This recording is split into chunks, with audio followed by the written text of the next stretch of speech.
Welcome back to Marriage Beyond the Veil. Well, happy Father's Day. Why, thank you. It is indeed Father's Day. Yes, it is.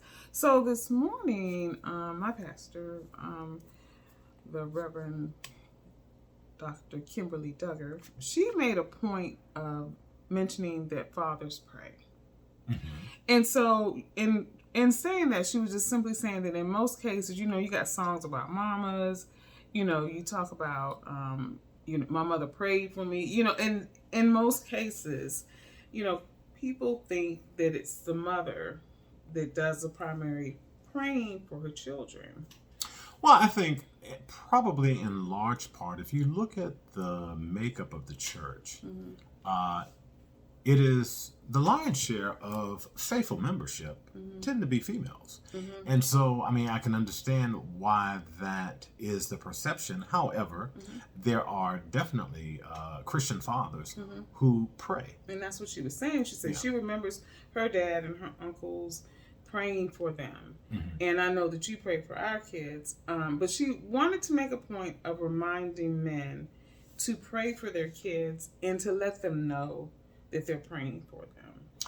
Well, also, you and I pray daily. We really try to start our day in prayer to cover one another and the family and everything else. But I think it is important to model having an active prayer life for your children, for your family as a whole. Because, as the head of a family, it is important what they see you do. And, as a believer, you want to model those spiritual disciplines for your family.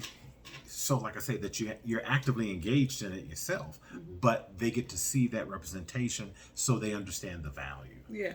And, now, things have changed, because when I was growing up, my dad, he primarily went out and worked and, he came home, he provided for us.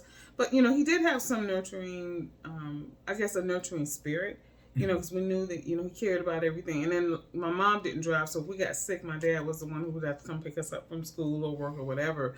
But primarily, the caregiver was my mom. But now there's so many other families where a lot of times the male is the primary caregiver.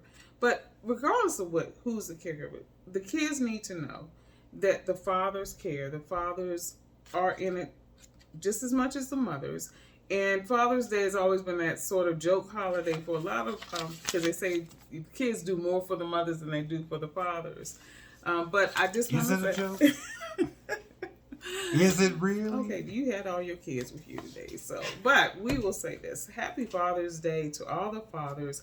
And I just wanted to just lift that up because I thought it was really an important point that she made because it is true, especially in our community. It is very, very, very, very important that, first and foremost, that fathers have a prayer life. And truth be told, I don't know how anybody would want to navigate this life, this world, apart from having Christ in their lives. But with that said, people do. But for the believers, you definitely need to have an active, engaged prayer life where you're not going through the motions, where it is authentic, where it's genuine.